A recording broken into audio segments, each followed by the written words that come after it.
Doctor Padekallu Vishnu ಭಟ್ಟರೊಂದಿಗೆ ಹಳಗನ್ನಡ ಕಾವ್ಯ ಶಾಸ್ತ್ರ ಅಧ್ಯಯನ ವಾಹಿನಿಯಲ್ಲಿ ಜನ್ನನ ಯಶೋಧರ ಚರಿತೆ ಉಪನ್ಯಾಸ ಮಾಲೆಯನ್ನು ಕೇಳುತ್ತಿದ್ದೀರಿ. ಶ್ರೀ ಗುರುಭ್ಯೋ ನಮಃ. ಜನನ ಯಶೋಧರ ಚರಿತೆಯ 4ನೆಯ ಅವತಾರದ 81ನೆಯ ಪದ್ಯ ಈ ರೀತಿಯಲ್ಲಿದೆ. ಎಂದು ಮನಸಂದು ಜಿನಮತ ನಂದನದೊಳ್ದಾನಲತೆ ದಯಾರಸದೆ ಜಗಂ ಪಂದರೆನೆ ಪರ್ವಿ ಹೊಸ ಜಸದಿಂದಂ ಮರಲ್ದಿರೆ ಯಶೋಧರಂ ಬೆಳೆಯಿಸಿದಂ. ವಿಂಗಡಿಸುವುದೋಣ. ಎಂದು ಮನಸಂದು, ಸಲ್ ಧಾತು, ಸಂದು ಮನಸಂದು, ಜಿನಮತ ಜಿನಮತ, ನಂದನದೊಳ್ ದಾನಲತೆ ದಾನಲತೆ, ದಯಾರಸ ದಯಾರಸದೆ ಜಗಂ ಪಂದರ್ ಎನೆ ಪರ್ವಿ ಪೊಸ ಜಸದಿಂದಂ ಪೊಸ ಜಸದಿಂದಂ ಮರಲ್ದಿರೆ ಪೊಸ ಜಸದಿಂದಂ ಮರಲ್ದಿರೆ ಯಶೋಧರಂ ಬೆಳೆಯಿಸಿದಂ. ಎಂದು ಮನಸಂದು ಯಶೋಧರಂ ಬೆಳೆಯಿಸಿದಂ. ಎಂದು ನಿಶ್ಚಯಿಸಿ, ಎಂದು ಯಾವುದು? ಎಂದು ನಿಶ್ಚಯಿಸಿ, ಹೀಗೆಂದು ನಿಶ್ಚಯಿಸಿ. ಹೇಗೆಂದು? ಧರ್ಮದಿಂದ ಆಗದುದೇಂ ಎಂಬುದು ಹಿಂದಿನ ಪದ್ಯದಲ್ಲಿ ಕೊನೆಯಾಗಿದೆ. ಧರ್ಮದಿಂದ ಆಗದುದು ಏಂ ಎಂದು ಮನಸಂದು. ಧರ್ಮದಿಂದ ಯಾವುದೂ ಆಗುತ್ತದೆ, ಧರ್ಮದಿಂದ ಆಗದೇನು? ಧರ್ಮದ ಆಚರಣೆಯಿಂದ ಎಲ್ಲ ಫಲಗಳು ಸಿದ್ಧಿಸುತ್ತವೆ ಎಂದು ಮನಸಂದು, ಎಂದು ನಿಶ್ಚಯಿಸಿ ಎಂಬುದಾಗಿ ಭಾವಿಸಿ ಎಂಬರ್ಥ. ಮನಸಲ್ ಅಂತ ಹೇಳಿದರೆ ಮನಸ್ಸು ಮಾಡು ಎಂಬ ಅರ್ಥ. ಮನಸ್ಸನ್ನು ಸಲ್ಲಿಸು, ಮನಸ್ಸು ಸೋಲು ಎಂಬ ಅರ್ಥ ಇದೆ. ಆಮೇಲೆ ನಿಶ್ಚಯಿಸು ಎಂಬ ಅರ್ಥವೂ ಇದೆ. ಎಂದು ಮನಸಂದು ಎಂದರೆ ನಿಶ್ಚಯಿಸಿ ಎಂಬ ಅರ್ಥ. ಎಂದು ಮನಸಂದು ಜಿನಮತ ನಂದನದೊಳ್. ಜಿನಮತ, ಜಿನಮತ ಅಂದರೆ ಜೈನ ಧರ್ಮ ಎಂಬ ಅರ್ಥ. ಜೈನ ಧರ್ಮವೆಂಬ ನಂದನದೊಳ್. ನಂದನ ಎಂದರೆ ತೋಟ ಎಂಬರ್ಥ. ನಂದನವನ, ನಂದನವನ ಅಂತ ಹೇಳಿದರೆ ಅದು ವನ, ಕಾಡು ಎಂಬರ್ಥ ಅಲ್ಲ, ಉಪವನ ಎಂಬರ್ಥ. ಬೆಳೆಯಿಸಿದ ತೋಟ, ರಕ್ಷಿಸಿದ ಕಾಡು. ನಮಗೆ ಹೀಗೆ ಇರಬೇಕು, ಮರಗಳು, ಗಿಡಗಳು, ಹೂ ಬಳ್ಳಿಗಳು, ಲತಾ ಕುಂಜಗಳು, ಲತಾ ವನಗಳು ಹೀಗೆ ಹೀಗೆ ಇರಬೇಕು ಎಂಬುದಾಗಿ ಯೋಜಿಸಿ ಮಾಡಿದಂಥ ತೋಟ. ಅದಕ್ಕೆ ನಂದನ ಎಂಬುದಾಗಿ ಹೆಸರು. ಎಂದು ಧರ್ಮದಿಂದ ಆಗದುದು ಏಂ ಎಂದು ನಿಶ್ಚಯಿಸಿ, ಎಂದು ಮನಸಂದು ಜಿನಮತ ನಂದನದೊಳ್, ಜಿನಮತವೆಂಬಂತಹ ನಂದನದಲ್ಲಿ ದಾನಲತೆ ದಯಾರಸದೆ ಜಗಂಪಂದರನೆ ಪರ್ವಿ ಪೊಸಜಸದಿಂದಂ ಮರಳಿರೆ. ಇಲ್ಲಿ ದಾನಲತೆ, ದಾನವೆಂಬ ಲತೆ, ದಾನವೇ ಲತೆ. ದಾನ ಮಾಡುವುದು ಧಾರ್ಮಿಕವಾಗಿ ಉತ್ತಮವಾದಂತಹ ಒಂದು ಗುಣ, ಅದು ಧರ್ಮಾಚರಣೆ. ಅದು ಆ ದಾನವೆಂಬ ಬಳ್ಳಿ ಎಂಬುದ ಹೇಳಿದ್ದಾನೆ. ಲತಾ ಅದು ಲತೆ. ದಾನವೆಂಬ ಬಳ್ಳಿಯು, ಆ ಬಳ್ಳಿಯನ್ನು ಬೆಳೆಸಬೇಕಾದ್ರೆ, ಬೆಳೆಸುವಾಗ ಸಸ್ಯಗಳಿಗೆ ನೀರು ಬೇಕು ತಾನೆ. ಯಾವುದು ನೀರು? ದಾನವೆಂಬ ಲತೆಯನ್ನು ಬೆಳೆಸಲು ದಯೆ ಎಂಬ ನೀರು, ದಯಾರಸ. ದಯಾರಸದೆ, ದಯಾರಸದಿಂದ ಜಗಂಪಂದರನೆ. ಹಾಗಾದ್ರೆ ಆ ಬಳ್ಳಿ ಹಬ್ಬಿಕೊಳ್ಳುವಂತಹದ್ದು ಎಲ್ಲಿ? ಅದು ಹಬ್ಬಿಕೊಳ್ಳುವುದಕ್ಕೆ ವಿಶಾಲವಾದಂತಹ ಸ್ಥಳ ಬೇಕಲ್ಲ. ಜಗಂ ಪಂದರ್ ಎನೆ. ಪಂದರ್ ಅಂದ್ರೆ ಮಾಡಿದಂತಹ ಚಪ್ಪರ, ಬಳ್ಳಿ ಹಬ್ಬುವುದಕ್ಕೆ ಮಾಡಿದಂತಹ ಚಪ್ಪರದಂತಹ ರಚನೆ ಅಥವಾ ಚಪ್ಪರವೇ, ಅದಕ್ಕೆ ಪಂದರ್. ಹಂದರ್, ಪಂದರ್, ಹಂದರ್, ಹಂದರು, ಹಂದರ ಎಂಬುದಾಗಿ ಹೇಳುವುದು ಉಂಟು ಹೊಸಗನ್ನಡದಲ್ಲಿ. ಪಂದರ್ ಅದು ಚಪ್ಪರ, ಬಳ್ಳಿ ಹಬ್ಬಿಕೊಳ್ಳುವುದಕ್ಕೆ ಬೇಕಾಗಿ ಮಾಡಿದಂತಹ ವ್ಯವಸ್ಥೆ ಚಪ್ಪರ. ಜಗತ್ತೇ ಚಪ್ಪರ. ಈ ದಾನಲತೆ ಎಲ್ಲಿ ಹಬ್ಬಿಕೊಳ್ಬೇಕು? ಇಡೀ ಜಗತ್ತನ್ನು ಹಬ್ಬಿಕೊಳ್ಬೇಕು ಎಂಬ ಹಾಗೆ ಜಗಂ ಪಂದರ್ ಎನೆ. ಇಡೀ ಜಗತ್ತೇ ಹಂದರವೋ ಅಥವಾ ಇಡೀ ಜಗತ್ತೇ ಚಪ್ಪರವೋ ಎನೆ ಎಂಬಂತೆ ಪರ್ವಿ, ಪರ್ವು ಹಬ್ಬು, ಪರ್ವಿ ಹಬ್ಬಿ, ಪಂದರ್ ಎನೆ ಪರ್ವಿ ಪೊಸ ಜಸದಿಂದಂ ಮರಲ್ದಿರೆ. ಹೊಸ ಜಸದಿಂದಂ, ಹೊಸತಾದ ಜಸ. ಜಸ ಅಂದ್ರೆ ಯಶಸ್ಸು, ಯಶಸ್ಸು, ಯಶಸ್ ಅದು ಸಕಾರ ಹೋಗಿಬಿಟ್ಟಿದೆ, ಯಶ ಅಷ್ಟೇ, ಯಶಸ್ಸು ಆಗ್ತದೆ.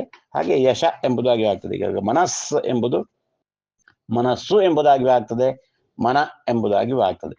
ತಪಸ್ ಎಂಬುದು ತಪಸ್ಸು ಎಂಬುದಾಗಿಯೂ ಆಗ್ತದೆ, ಹಾಗೆ ತಪ ಎಂಬುದಾಗಿಯೂ ಆಗ್ತದೆ. ಕನ್ನಡದಲ್ಲಿ ಸಂಸ್ಕೃತ ಶಬ್ದಗಳು ಕನ್ನಡಕ್ಕೆ ಬರುವಾಗ ಹೀಗೆ ಆ ಕೊನೆಯ ವಿಸರ್ಗವನ್ನು ಅಥವಾ ಸಕಾರವನ್ನು ಬಿಟ್ಟು ಇರುವುದು ಉಂಟು, ಅಥವಾ ಸಕಾರಕ್ಕೆ ಒತ್ತಕ್ಷರ ಬಂದು ದ್ವಿತ್ವ ಬಂದು ಉಕಾರ ಬರುವಂತಹದ್ದು ಹಾಗೂ ಉಂಟು. ಎರಡು ರೀತಿ ಇದೆ. ತಪಸ್, ತಪಸ್ಸು, ತಪ. ಹಾಗೆ ಹೊಸ ಜಸದಿಂದಂ, ಜಸ ಯಶ, ಯಶಸ್ಸು, ಹೊಸದಾದಂತಹ ಯಶಸ್ಸು. ಯಶಸ್ಸು ಅಂದ್ರೆ ಇಲ್ಲಿ ಕೀರ್ತಿ ಎಂಬ ಅರ್ಥ. ಹೊಸ ಕೀರ್ತಿಯಿಂದ ಈ ದಾನಲತೆ ದಯಾರಸದಿಂದ ಇಡೀ ಜಗತ್ತಿನ ಹಂದರದಲ್ಲಿ ಬೆಳೆದು ಹಬ್ಬಿಕೊಂಡು ಹೊಸತಾದಂತಹ ಯಶಸ್ಸನ್ನು, ಕೀರ್ತಿಯನ್ನು, ಯಶದಿಂದಂ ಕೀರ್ತಿ ಎಂಬ ಹೂವಾಯಿತು ಎಂಬರ್ಥ. ಆ ಲತೆಯಲ್ಲಿ ಆಗುವ ಹೂವು ಕೀರ್ತಿ. ಜಸದಿಂದಂ ಮರಲ್ದಿರೆ, ಮರಲ್ ಅಂತ ಹೇಳಿದರೆ ಹೂ ಬಿಡು, ಹೂವಾಗು, ಗಿಡದಲ್ಲಿ ಹೂವಾಗು ಎಂಬ ಅರ್ಥ.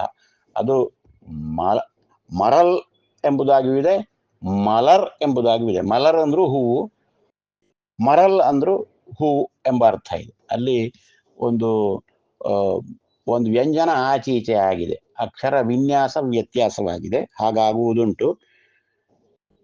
ಮರಲ್ದಿರೆ, ಅಲ್ಲಿ ಮರಲ್ ಅದು ಶಿಥಿಲ ದ್ವಿತ್ವ, ಮರಲ್ದಿರೆ ಎಂಬುದು ಶಿಥಿಲ ದ್ವಿತ್ವ. ದಿಂದಂ ಮರಲ್ದಿರೆ, ಹೊಸ ಜಸದಿಂದಂ ಮರಲ್ದಿರೆ ಯಶೋಧರಂ ಬೆಳೆಯಿಸಿದಂ.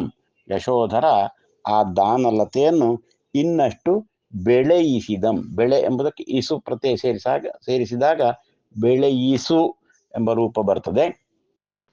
ಈ ಬೆಳೆ ಎಂಬುದು ಸಸ್ಯಾವಳಿಯೊಳ್, ಬಳೆ ಎಂಬುದು ಇತರೆಡೆಯೊಳ್ ಅಂತ ಕೇಶಿರಾಜ ಹೇಳಿದ್ದಾನೆ.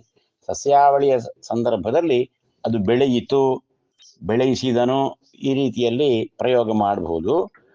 ಆದರೆ ಒಬ್ಬ ಮಗ ಬೆಳೆದ ಅಂತ ಹೇಳಬಾರದು, ಬಳೆದಂ ಎಂಬುದಾಗಿ ಹೇಳಬೇಕು. ಸಸ್ಯದಲ್ಲಿ ಮಾತ್ರ ಬೆಳೆ ಎಂಬ ಶಬ್ದ. ಅದರ ವ್ಯತ್ಯಾಸ ಹೇಗೆ ಗೊತ್ತಾಗ್ತದೆ ಅಂದ್ರೆ ಅದರ ನಾಮರೂಪಗಳಲ್ಲಿ ಅದರ ವ್ಯತ್ಯಾಸ ಗೊತ್ತಾಗ್ತದೆ ಅಂತ ಹೇಳ್ತಾನೆ.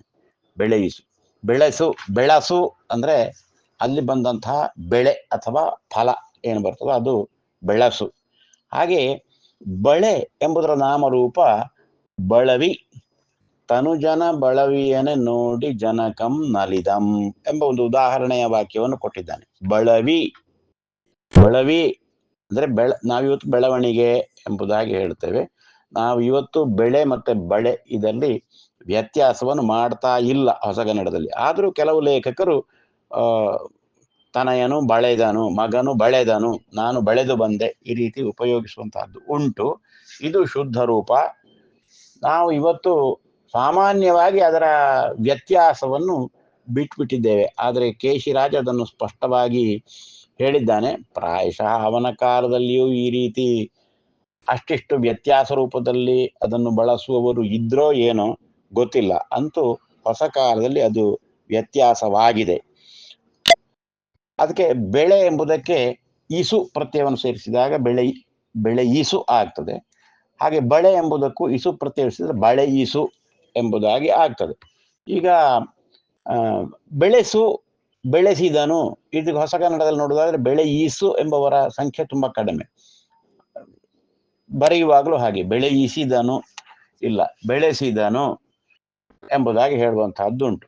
ಅದು ಸು ಎಂಬ ಒಂದು ವಿಧಾಯಕ ಒಂದು ಅಕ್ಷರವನ್ನು ಅಲ್ಲಿ ಸೇರಿಸಿದಾಗ ಬೆಳೆಸು ಆಗ್ತದೆ. ಇಸು ಎಂಬ ಪ್ರತ್ಯಯವನ್ನು ಸೇರಿಸುವುದಲ್ಲ, ಸು ಎಂಬುದನ್ನು ಮಾತ್ರ ಸೇರಿಸುವುದು. ಹಾಗೆ ಅದಕ್ಕೆ ವ್ಯತ್ಯಾಸವನ್ನು ಮಾಡಿಕೊಳ್ಳುವಂತಹದ್ದು ಉಂಟು. ಹಾಗೆ ಯಶೋಧರಂ ಬೆಳೆಯಿಸಿದಂ, ಯಶೋಧರ ಆ ಸಸ್ಯವನ್ನು ಬೆಳೆಯಿಸಿದ ಅಂದ್ರೆ ಏನರ್ಥ? ಆತ ಕೀರ್ತಿಯನ್ನು ಪಡೆದ, ಕೀರ್ತಿಯನ್ನು ಲೋಕವೇ ಹಂದರಾಗುವ ಹಾಗೆ ದಾನಲತೆ ಅದು ಬೆಳೆದು ಕೀರ್ತಿ ಎಂಬ ಹೂವನ್ನು ಬಿಟ್ಟಿತು ಎಂಬುದಾಗಿ ಹೇಳ್ತಾನೆ. ಅದರಿಂದ ಕೀರ್ತಿ ಹರಡಿಕೊಂಡಿತು. ಎಲ್ಲಿ ಹರಡಿಕೊಂಡಿತು? ಇಡೀ ಲೋಕದಲ್ಲೆಲ್ಲ ಹರಡಿಕೊಂಡಿತು. ಜಗತ್ತಲ್ಲಿ ಎಲ್ಲ ಜಗಂಪಂದರೆನೆ ಪರ್ವಿ, ಆ ಜಗತ್ತಿನಲ್ಲಿಯೇ ಅದು ಹಬ್ಬಿಕೊಂಡಿತು ಎಂಬುದಾಗಿ ಹೇಳ್ತಾನೆ. ಆದ್ದರಿಂದ ಯಶೋಧರ ಜೈನ ಧರ್ಮದಲ್ಲಿ ಹೇಳಿದಂತಹ ತತ್ವಗಳೇನಿವೆಯೋ ಆ ತತ್ವಗಳಲ್ಲಿ ನಡೆಯುವ ನಿಶ್ಚಯವನ್ನು ಇನ್ನಷ್ಟು ಗಟ್ಟಿಯಾಗಿ ಮಾಡಿ ತನ್ನ ಕೀರ್ತಿಯನ್ನು ದಾನದಿಂದ, ದಯೆಯಿಂದ, ಇದೆಲ್ಲ ಧರ್ಮದ ಮೂಲಭೂತ ಅಂಶಗಳು. ದಾನ, ದಯೆ ಇತ್ಯಾದಿಗಳಿಂದ ಕೀರ್ತಿಯನ್ನು ಪಡೆದ, ಇಡೀ ಪ್ರಪಂಚದಲ್ಲಿ ಹಬ್ಬಿದಂತಹ ಕೀರ್ತಿಯನ್ನು ಪಡೆದ. ಆ ಕೀರ್ತಿಗೆ ಅದನ್ನೊಂದು ಸಸ್ಯದ ರೂಪಕ್ಕೆ ಹೋಲಿಸಿ ಇಲ್ಲಿ ಹೇಳಲಾಗಿದೆ. ದಾನಲತೆ, ದಯಾರಸ, ಜಗವೇ ಹರಡುವಂತಹ, ಜಗವೇ ಈ ಸಸ್ಯ ಹರಡಿಕೊಳ್ಳುವಂತಹ ಚಪ್ಪರ, ಹೀಗೆಲ್ಲ ಒಂದು ಕಲ್ಪನೆಯನ್ನು ಮಾಡಿದ್ದಾನೆ. ಅದರಲ್ಲಿ ಮರಳಿದಿರೆ ಯಾವುದು? ಯಶಸ್ಸು ಎಂಬ ಹೊಸ ಯಶಸ್ಸು ಎಂಬ ಹೊಸ ಕೀರ್ತಿ ಎಂಬ ಹೂವುಗಳು ಅರಳಿದವು. ಹಾಗೆ ಅರಳಿರಲು ಅದಕ್ಕೆ ಕಾರಣ ಯಶೋಧರ ಅದನ್ನು ಬೆಳೆಯಿಸಿದನು. ಅಂದರೆ ಧರ್ಮಾಚರಣೆಯೇ ಮುಖ್ಯ ಎಂಬ ತತ್ವವನ್ನು ತಾನು ತನ್ನ ಜೀವನದಲ್ಲಿ ಅಳವಡಿಸಿಕೊಂಡು ಆತ ಕೀರ್ತಿವಂತನಾದ ಎಂಬುದಾಗಿ ಕವಿ ಹೇಳ್ತಾ ಇದ್ದಾನೆ. ನಮಸ್ಕಾರ.